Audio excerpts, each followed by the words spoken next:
Hello, I'm Philip Stoten for EMSNow. I'm here at APEX 2013 in San Diego, California, and I'm joined by Tom Forsythe from Kyzen. Tom, great to see you again. Good to see you. Very well. Good.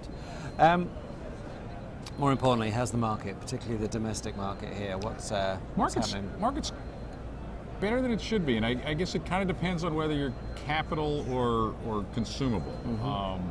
Capital seems like they had a bit of a pickup last year toward the end of the year. Now there seems to be we're back in our panic mode. That's our Is that two modes? Our lately panic? thing. Yeah, we only have two switches. It's an on and off switch, and we seem to be off.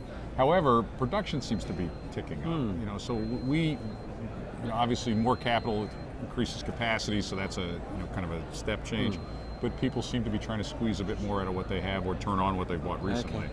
So just in general, demand is definitely picking up a bit. Okay, and the drop-off in capital demand perhaps in January, you think that was like fiscal cliff and just general I think so, yeah. The The nervousness, a bit of the election and then all this Washington stuff. The government and the government suppliers are still a big part of the market, particularly domestically, let's face it. All the consumer stuff largely went west a long time ago. Yeah. What's left are medical things, and maybe the legislation changed that, maybe it didn't, but the military stuff is certainly very up in the air right now with the sequestration and that sort of stuff. So I think there's certainly plenty of pause in that sector. But in general, absent that self-inflicted wound, as people are calling it, the U.S. market's actually firming up. I think what's going is mostly gone. Yeah, and my sense is kind of that if you look at the EMS guys, they seem to be reasonably confident about what's going on, and they seem to have a bit of an uptick, and it'll take a while for that to filter through the various parts of the supply chain. Absolutely, and then again, especially the EMS folks, they're key about capital utilization. They're not quick on the trigger to expand capital. So they're going to add it when they need it. Yeah, absolutely. Whereas maybe the military guys, it's on a different bit of time schedule sometimes. Yeah. So the stuff they're buying from you, what are they buying, and what are they asking you to bring to them next? Well, what they're after is getting their long-lived reliability, right? That's the key thing. Obviously, everyone's moved to no clean fluxes years ago, but the military and medical people have never stopped cleaning. They saw clean that as no clean. Well, it's because they understand that no clean's real name is low residue, and for them it's not quite low enough, right? So that's the key there. The one shift that is starting to happen here, in this way, maybe we're following Europe or whatever, is that the amount of batch cleaners, cell manufacturing, perhaps, whatever you might want to call it. That's definitely picking up at at a much faster rate than the inline guys are, which is a traditional thing here in the States, and of course the huge thing in Asia. It's all automated kind of thing. So that's a very meaningful shift. It's good for those. We've got some new people coming to the market. The PB Tech guys are coming over from Europe. Kolb's come in a little bit a few years ago to join Aqueous Tech, and Electrovert also has new batch cleaners. So the batch cleaner market's getting a little picking up. But those are now different processes, right? When you're in a conveyorized system, maybe you're cleaned for a couple of minutes exposure. In a batch cleaner, you're 5 to 10 times that long. So that's a challenge for the materials to make sure they don't cause an attack, to cause some negative effect with that exposure. So that's all part of improving those materials and moving them forward to give people very wide process windows. We introduced a new product at show, the Aquinox 4639. It's quite new for that segment. Really good on the batch side, great inhibition, so people can have those long cycles. Those military guys that assemble everything and then they add a few things and then do some touch up, and they've got half a dozen cleaning steps before they get it out the door. Well, cumulatively, that's an awful lot of exposure. If you've got a product that's a bit too aggressive, you're going to have some negative effects there. So that's one of the key fortes of this new product. Yeah, and in terms of those products, and you talk about those sectors as being very demanding in what they want out of their cleaning, do they kind of set a standard that you then push through elsewhere, or is it very much cleaning solution for each particular sector of the market? I mean, it's even more than the 80-20. The products tend to match up to the processes. There's the batch cleaners and the inlines. They are often the same products or similar products. There's immersion type things that have quite different technology. The cleaning standard, everyone wants nothing there. Okay, and the challenge becomes the density, the difficulty of the design, and how easy it is to get nothing there. Okay. The NPL is over doing a a little thing just across the aisle here, right? Where Yeah. we're demonstrating cleanliness, evaluation, ion chromatography, all these things. And part of that is showing the fact that design matters.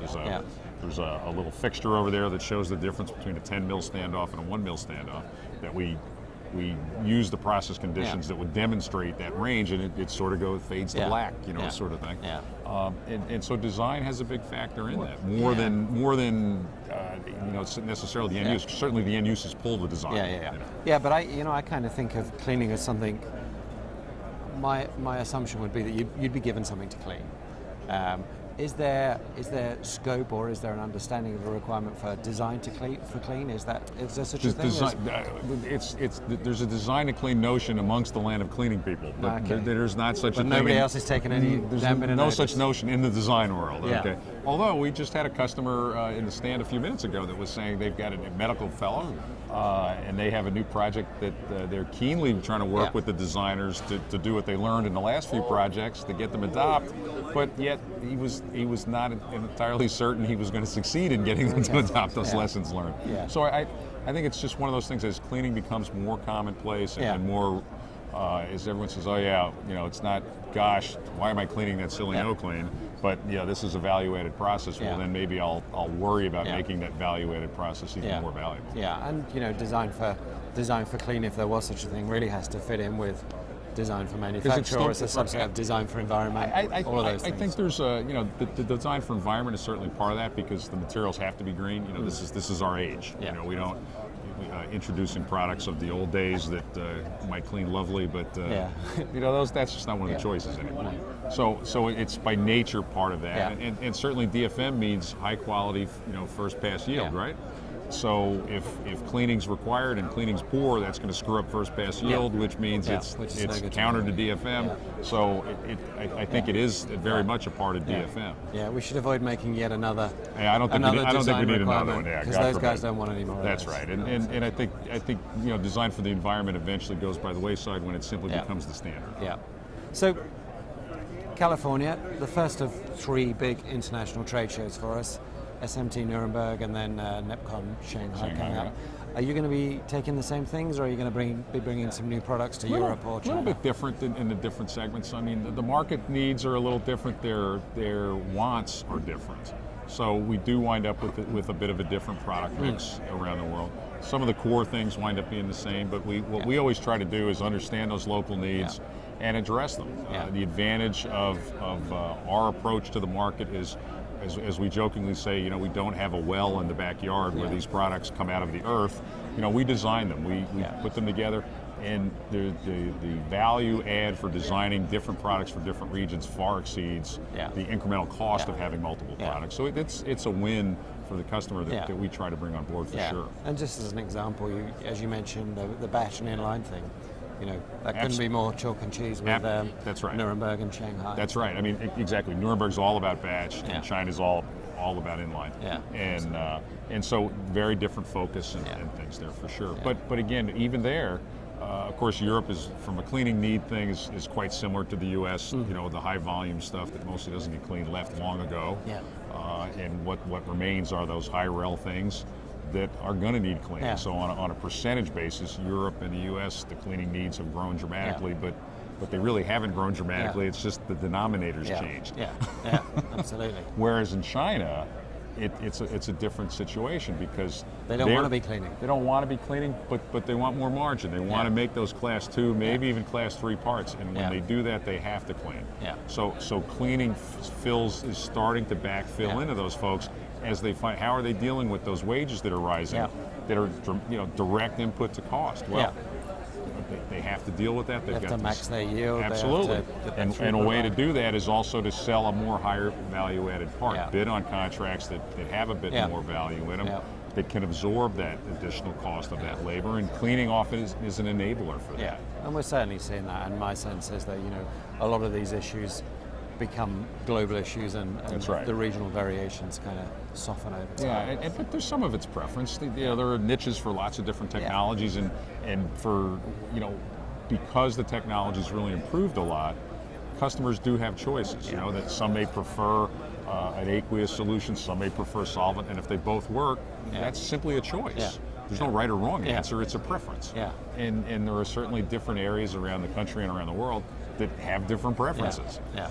And our job is to make sure you have a product meet those needs. Yeah. You know, we're not to change their mind. We're to have them decide that we're the right choice for them. Yeah.